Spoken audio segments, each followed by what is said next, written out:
एक बार की बात है, गांव में रहने वाला एक जवान लड़का इस बात से परेशान था कि उसके मन में हर समय कोई न कोई नकारात्मक विचार चलते रहते।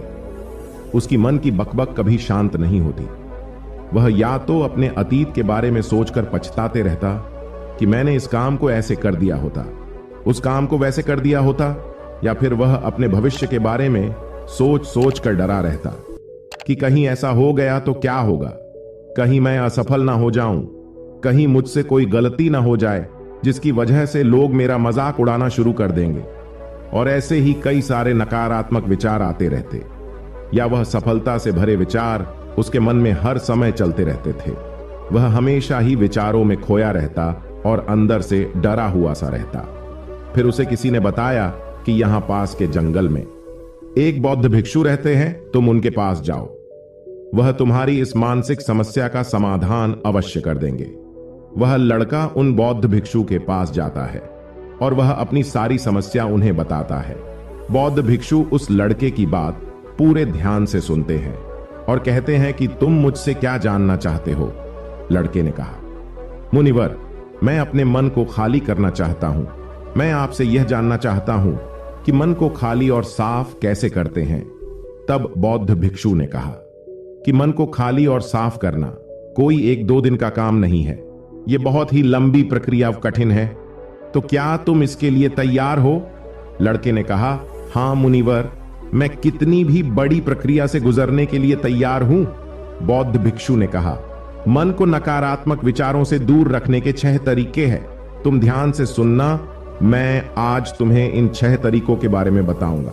तुम्हारे समस्या का परम समाधान मिल जाएगा। पहला तरीका, ऐसे लोगों का साथ छोड़ दो जो हमेशा तुम्हें कमजोर, पिछड़ा हुआ और गरिमा रहित इंसान महसूस करवाए। अक्सर हमारे आसपास कुछ ऐसे लोग भी होते हैं जो शायद पद और धन में थोड़ा ऊपर होते हैं, लेकिन वह अपने इसी पद और घमंड में अपने से थोड़े नीचे के स्तर के लोगों को कुछ भी नहीं समझते। वह हमेशा ही अपने से छोटे लोगों को यह महसूस करवाते हैं कि वह छोटे हैं और वह जीवन में कुछ भी बड़ा हासिल करने में सक्षम नहीं है।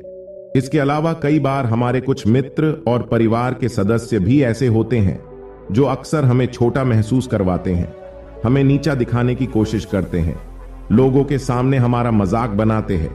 तो ऐसे लोगों से जितना हो सके दूर रहो, क्योंकि वो ऐसे लोग होते हैं जो तुम्हारी नजरों में तुम्हारी गरिमा को नष्ट कर देंगे। तब तुम्हें खुद की काबिलियत पर संदेह होना शुरू हो जाएगा। तुम्हारे अंदर खुद के प्रति और दुनिया के प्रति नकारात्मक भावना आनी शुरू हो जाएगी और यह नकारात्मक विचार में मानसिक तनाव और चिंता की तरफ ले जाएंगे। दूसरा तरीका, ऐसे लोगों को ही अपना मित्र बनाओ जिसे तुम कुछ सीख सकते हो, जिनकी तुम इज्जत कर सकते हो, जो तुम्हारी भावनाओं को समझे, जिनकी सोच तुमसे मेल खाती हो तथा जीवन में आगे बढ़ने में तुम्हारी सहायता करें। हमारे जीवन और चरित्र में हमारे मां बाप के बाद हमारे मित्रों का ही सबसे ज्यादा प्रभाव होता है। इसीलिए मित्रों का सही होना बहुत आवश्यक है। ऐसा कहा भी जाता है कि तुम उन 5 लोगों की औसत हो जिनके साथ तुम अपना सबसे ज्यादा वक्त बिताते हो। अगर तुम्हारे आसपास के ऐसे 5 लोग जिनके साथ तुम अपना सबसे ज्यादा वक्त बिताते हो वह ईमानदार है, तो धीरे धीरे तुम भी ईमानदार होना शुरू कर दो। अगर वह 5 अमीर है तो तुम भी अमीर बनना शुरू कर दो। ऐसे लोगों के साथ तुम अपना सबसे ज्यादा वक्त बिताओ। किसी महापुरुष ने भी कहा है कि तुम मुझे किसी भी इंसान के मित्रों से मिलवा दो, मैं उसके मित्रों को देखकर उस इंसान का भविष्य बता दूंगा। हमारी सबसे बड़ी समस्या यह है कि हम लोगों को ना नहीं बोल पाते हैं।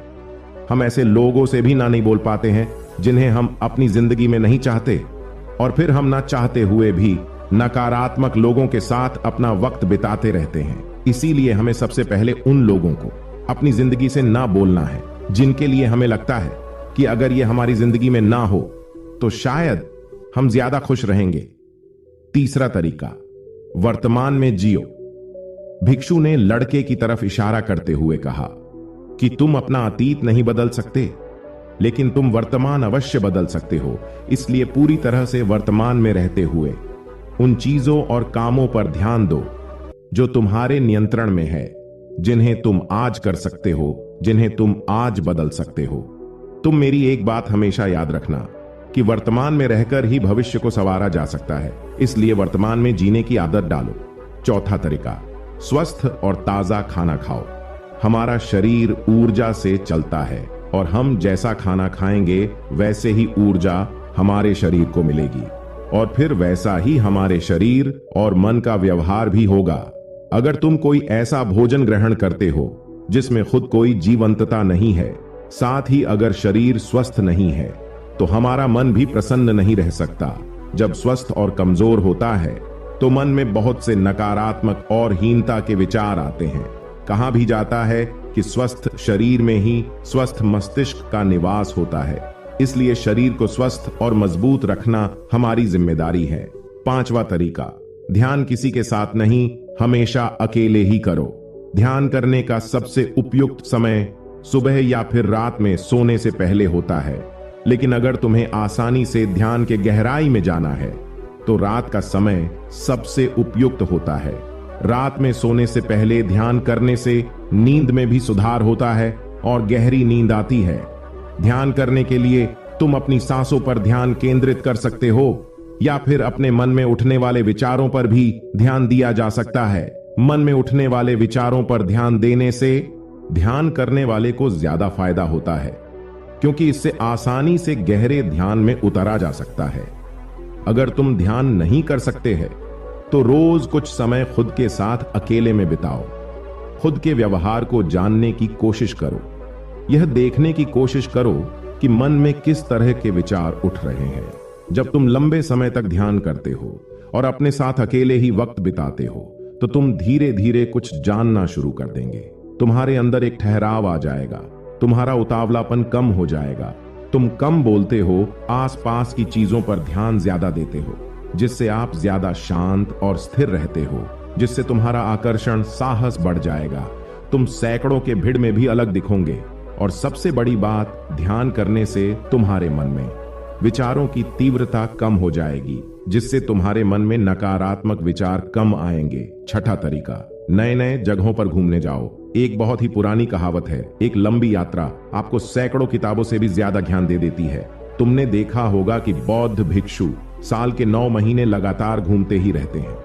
उनके घूमने के पीछे का एक कारण यह भी है कि नए नए जगहों पर जाने से मन को नयापन महसूस होता है, जिससे मन हमेशा ही उत्साह और ऊर्जा से भरा रहता है। कोशिश करो कि प्रकृति की सुंदरता से भरे स्थानों पर घूमने के लिए जाओ। जब घूमने जाओ तो अपने आसपास की हर चीज पर पूरा ध्यान दो। इससे तुम्हारी चीजों पर ध्यान देने की आदत बढ़ेगी। प्रकृति की सुंदरता और उसकी आवाज में खोने की आदत डालो।